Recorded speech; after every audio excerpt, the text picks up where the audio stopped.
The mask finally came off last night, folks. I'm broadcasting live from the heart of Washington, D.C., and I can tell you the atmosphere in this town is electric after what transpired, especially. You should hear some of these Uber drivers, what they're saying in the car.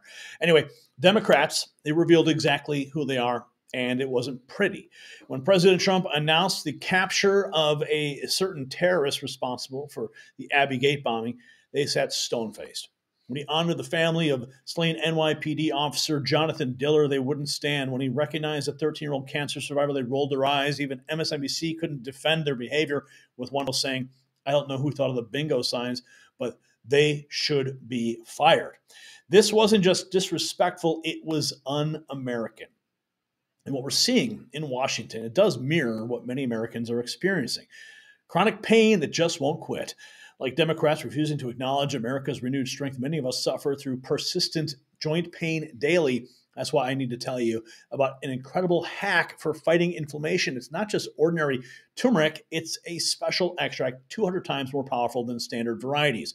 When Connecticut's leading pain doctor shared this with patients, the results were astounding. It attacks inflammation at the source, turning pain off like a switch. Dr. Josh has spent 20 years helping hundreds of thousands break free from constant aches without surgeries or ineffective medications. I noticed a real difference using it myself. So learn about this remarkable discovery at goldenrevive.com/NNN. The link is in the description. First, we have Peyton McNabb. This is her reaction. In women's sport, I wonder where they think they are with the American public on this issue. You'll see them in the audience, as you saw firsthand.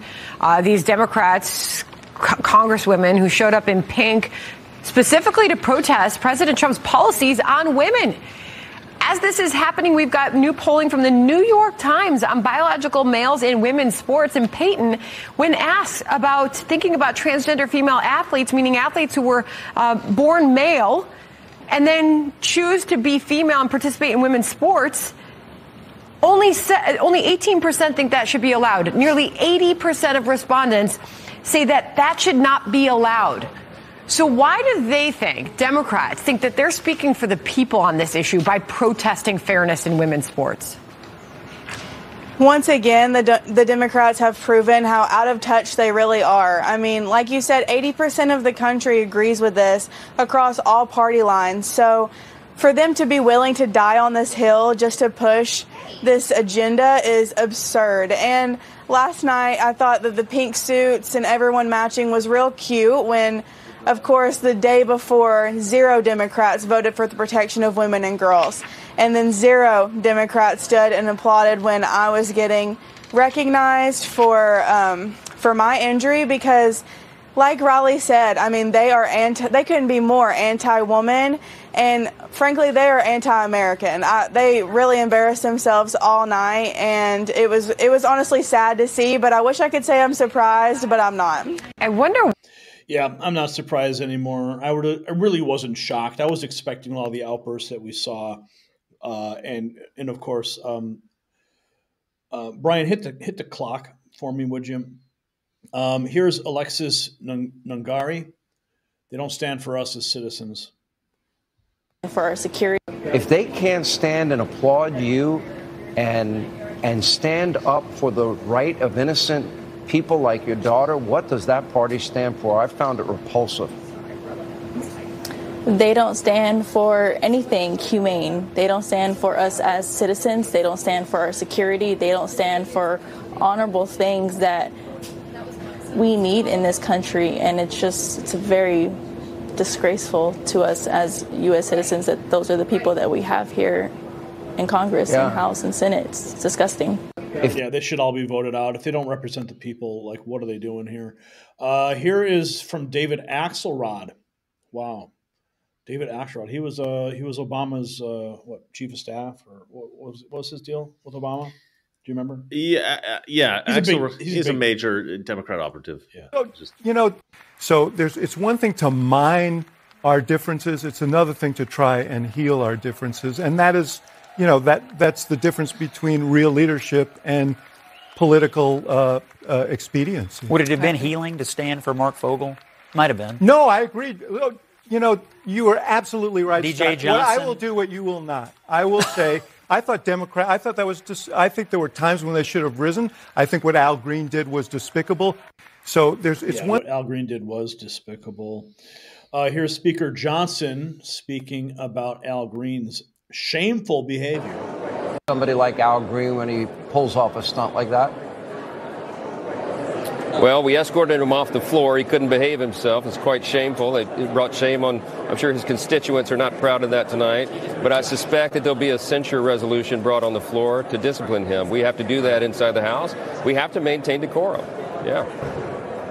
And maintain decorum. Again, I go back to saying I think that thing was totally scripted and totally staged. They were ready to make a real scene for some political theater. There are a few very low IQ congressmen. Let me tell you, Maxine Waters, we know. AOC, we know. There's someone in Hawaii called Mazie Hirono, one of the most low IQ people in Congress.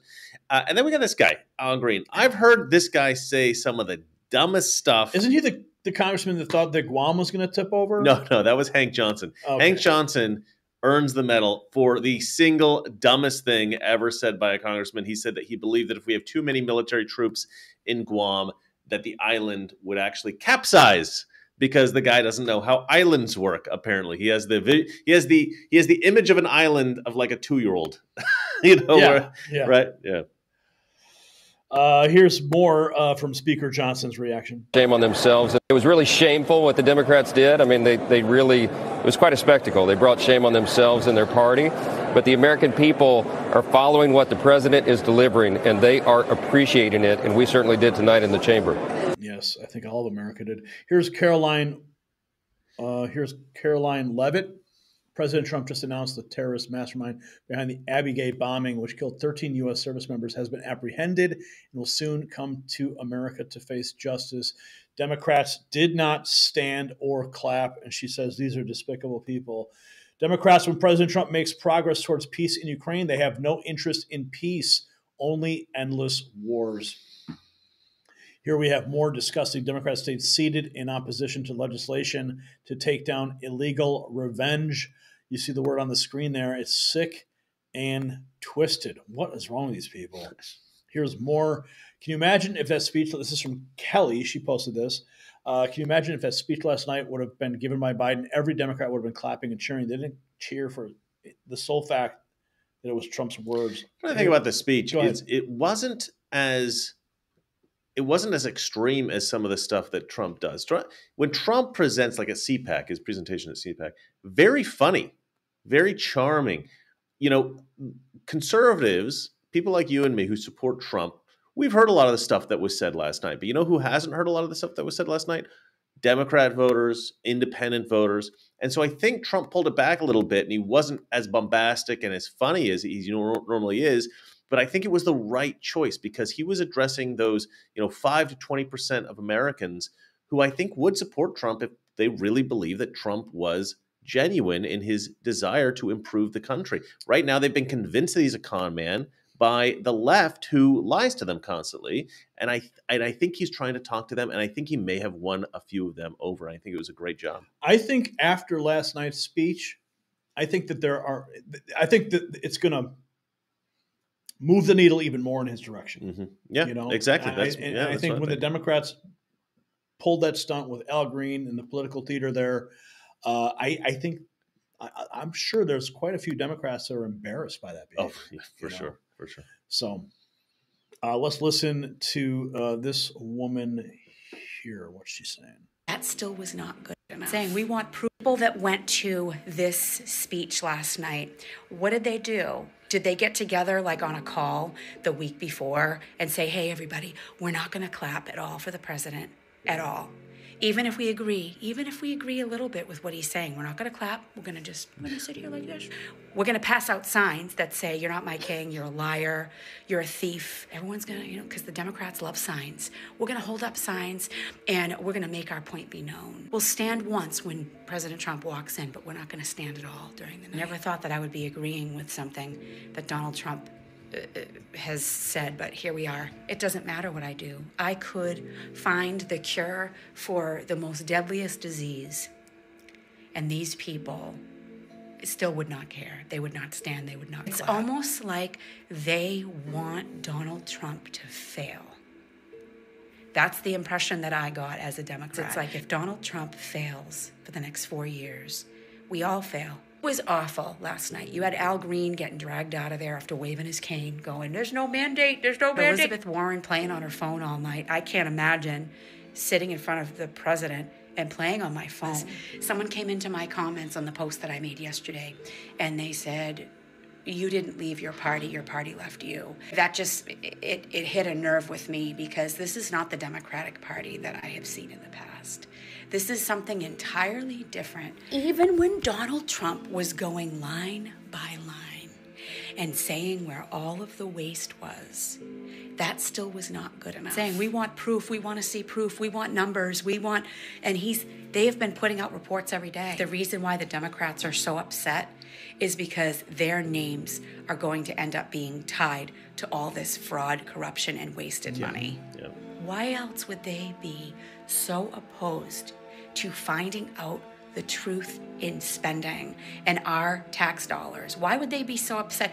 Who wouldn't want to know that information? Last night was a freaking embarrassment as far as I'm concerned. And I never thought that I would say that, because I am not a Trump fan. I did not vote for Trump. If you follow me, you know that I did not. But last night, I saw a room filled with people that I didn't even recognize anymore. Wow. Bro, that is exactly what we were saying before you played the clip. Yeah. Trump's winning them over. Yeah. And the Democrats are, I don't know what they're doing. They call it, in Europe, they call it an own goal. Because in soccer, if you make an own goal, your own goal. Yeah, it means you've hit the ball into the wrong goal. Oh, okay. And you've scored a point for the other team like a fool. And I think that the Democrats have executed an own goal. Wow. Yeah. Yeah, he's winning them over big time. And the Democrats, if they were smart, they try to coalesce around some kind of a strategy of positivity. Positivity, yeah. At least show respect to the man that won the popular vote. Stand up when he walks into the room. Stand up, give a little bit of a polite applause. You don't have to like him. Well, like the clip we played from the other segment about, from The View, like she's like, there's no mandate. Well, there is a mandate, Here's NBC's Kristen Welker on NBC News. The speech was brash and boastful, intensely partisan. Yeah, of course. This is Kristen Welker for you, though.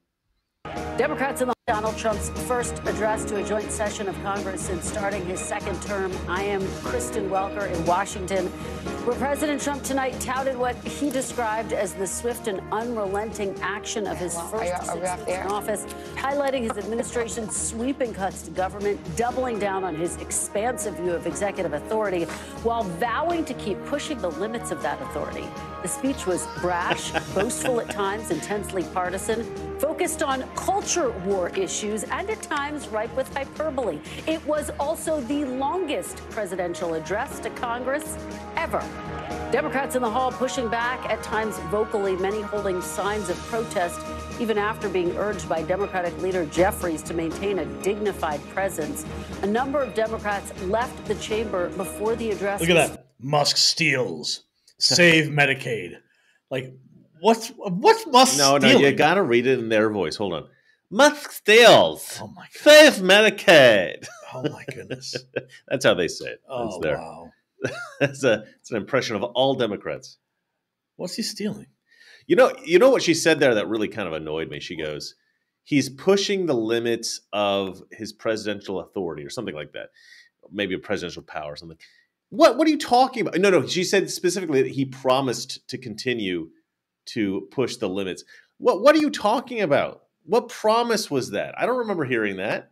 This is just how Democrats interpret everything. This is a distortion. Well, and like what limit to president? If he has the authority, he's not pushing the limit. He's simply executing the authority. Yeah, exercising. Yeah, exercising. Like there's no limit to push. I'm unaware of anything that's like a really serious concern about Trump pushing the limits of presidential authority.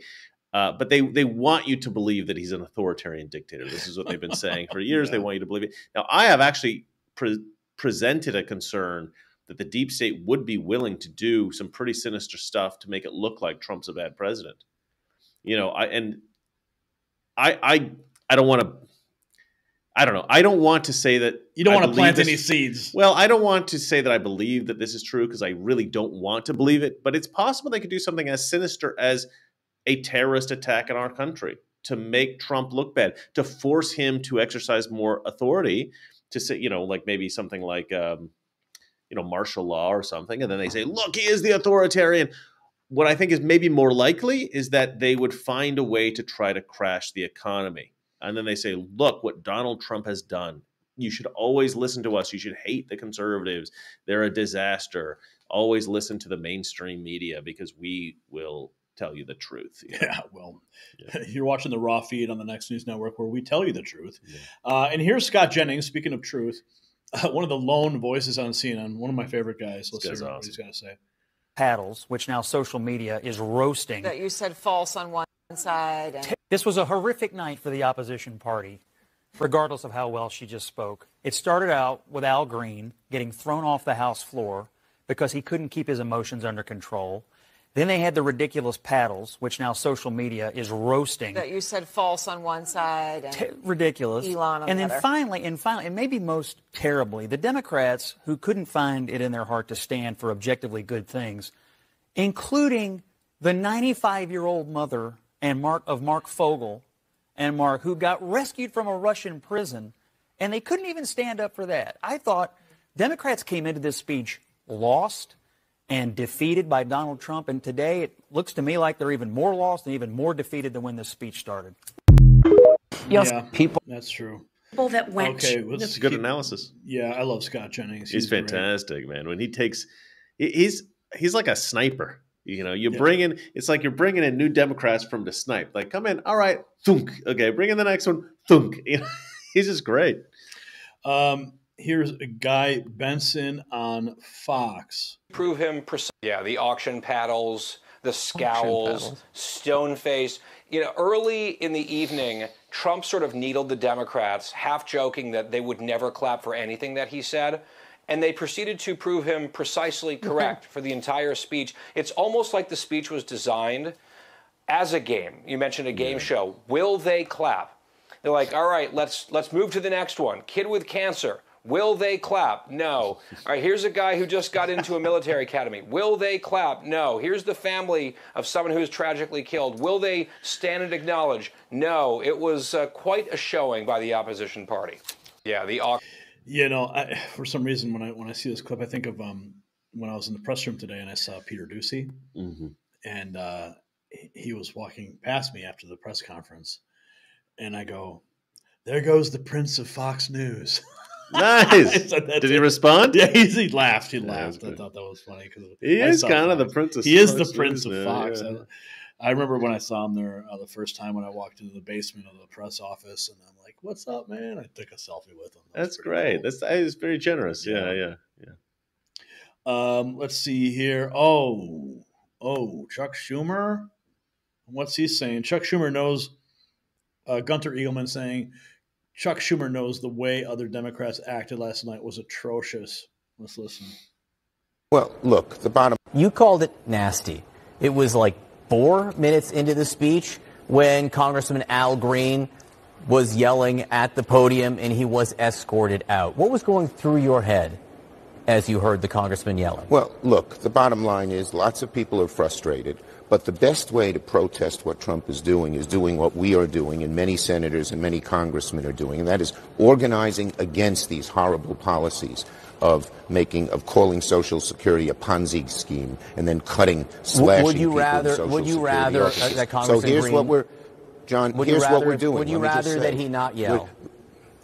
Here, let me just say, the best answer, in my judgment, is to organize. So I put a call together last week with our activists. I thought 300-400 people would get on the phone. 3,000 people got on the phone. And what we all decided was we're going to focus our energy on the 6 Republican Congress members from New York, because they hold the key to stopping these horrible policies. As you know, in the House, all you need 1 or 2. In the Senate, you need 3 or 4. We don't have Republican senators in New York, but in other states there are. And the best way to organize and protest is to organize. Organizing is hard, but it's effective, and that's what we're doing. Well, let me ask a different way. Would you rather see Democrats more in line with what Senator Alyssa Slotkin was saying, or more in line with what Congressman Al Green and people holding signs in the audience were doing last night?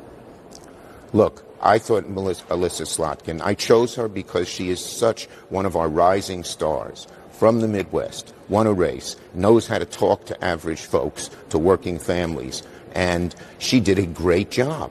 And I think, again, the American people got more truth in her 5 minutes of her speech than with all the lies, with all the misconceptions, with all the things that were departing from reality. When Donald Trump says he's the greatest president after 30 days of chaos and hurting people since George Washington, give me a break. You called it nasty. I just want to go on a cookout with him. You know? So that you can get... I want some raw meat and some cheese. What do you think about it? What a loony guy, you know. Of course, he's just got to be negative. Yeah, it's just default negative. Look at his face. He's like... Meh. I'm pretty sure that he is the love child of Satan and the Count from Sesame Street. I'm pretty sure that's how he was conceived. Oh, the Count? I could see that. I can definitely see that. Oh, man. Let's keep going. We got more... Okay, what's this guy got to say? I reposted this. Oh, did you? Yeah, I said, let's make this guy famous. Okay, well, let's make him famous. He's amazing. Brain cancer survivor, huh? This is an 8-minute clip. Yeah. You bring little ping pong paddles with various dysregulated nonsense. You played at 1.5. That's typical 1.5? of Okay, we'll try that. I never do that, but have you never done that? No. Yeah, because he just leaves gaps between what he's saying, so it might be a little bit more good of who you are these days. You couldn't cheer for a 13-year-old boy with brain cancer getting sworn in to the Secret Service. You made a scene at the beginning of this joint session where one of your members got removed by the sergeant at arms, and I'm taking the over on if you'll blame it on racism with your old greasy ass. You don't stand for the victims of families murdered by illegal aliens. You don't do anything except look absolutely ridiculous. And then Nicole Wallace says something so unhinged and so flat out evil and removed from reality about that boy with terminal brain cancer.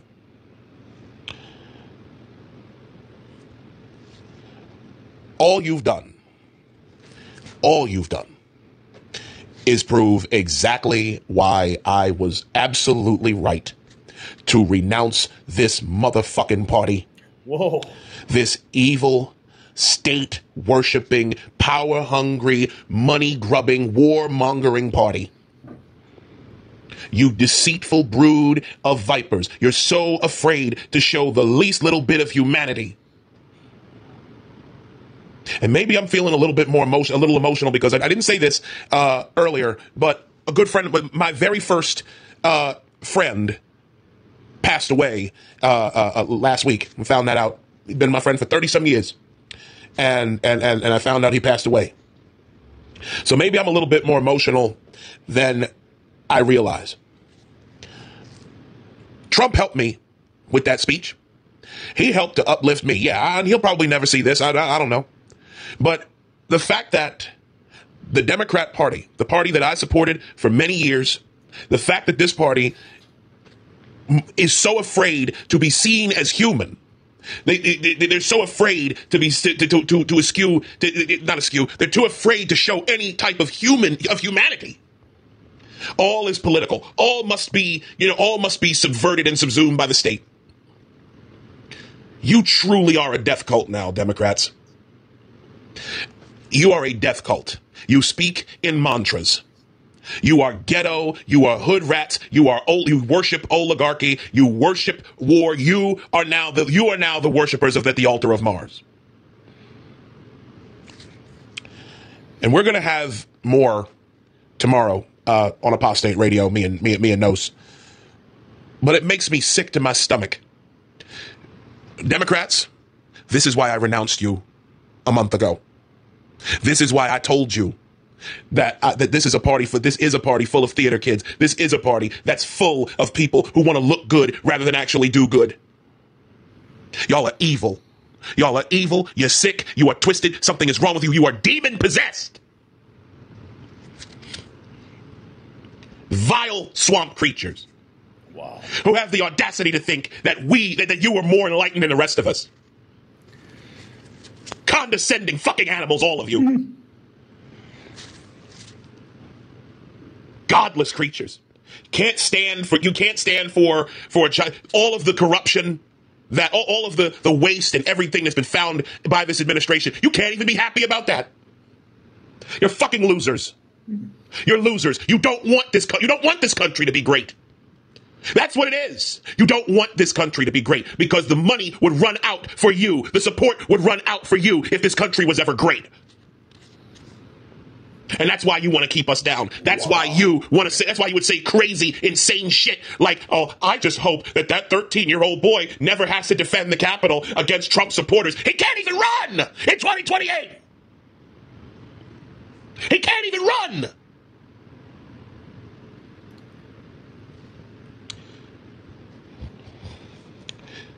You dysregulated animals. God. You think you're better than people because you believe that a man in a dress should be called a woman. You think you're better than everybody because you advocated for every perverted thing that came down the pike. You're a disgrace to this country, Democrats. You're a shameful fucking disgrace.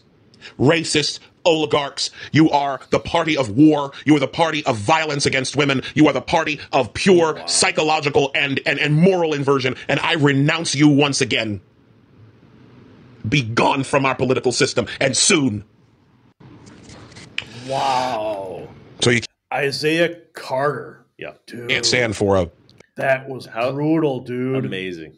I love that guy. Wow. I love it. I retweeted that 18 hours ago, and I quoted him. He says, "This evil, state-worshipping, power-hungry, money-grubbing, warmongering party, you deceitful brood of vipers, you truly are a death cult now, Democrats." And I wrote, "Make this man go viral."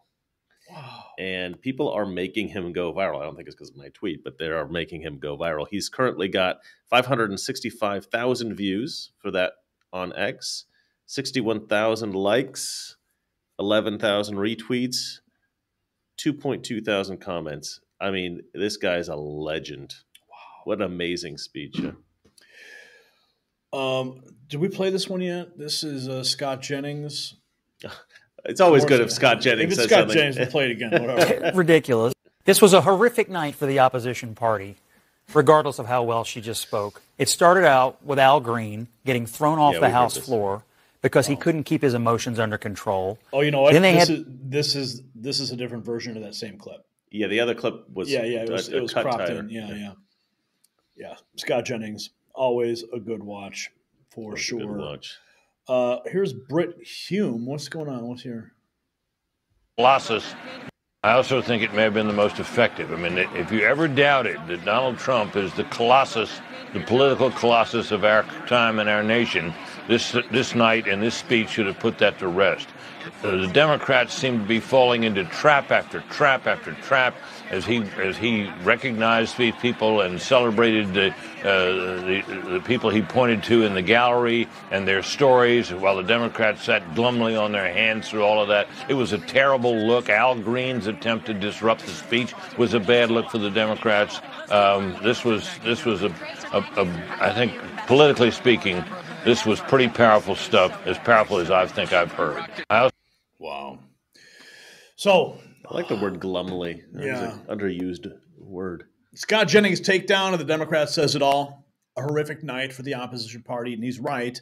The contrast couldn't be clearer. While President Trump honored heroes and victims, Democrats couldn't even muster basic respect.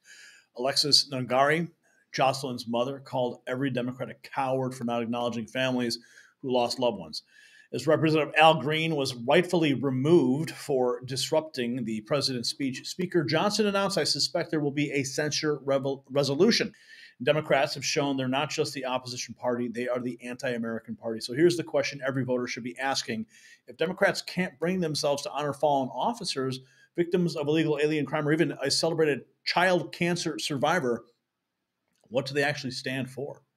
Have they become so consumed by their hatred for President Trump that they've completely abandoned any pretense of caring about American citizens? Let us know if you think the Democrat Party can ever recover from this shameful display. And show your support for the Next News Network by going down to the link in the description, shop.nextnewsnetwork.com. Grab a hat, grab a shirt, and show the world you stand with real news.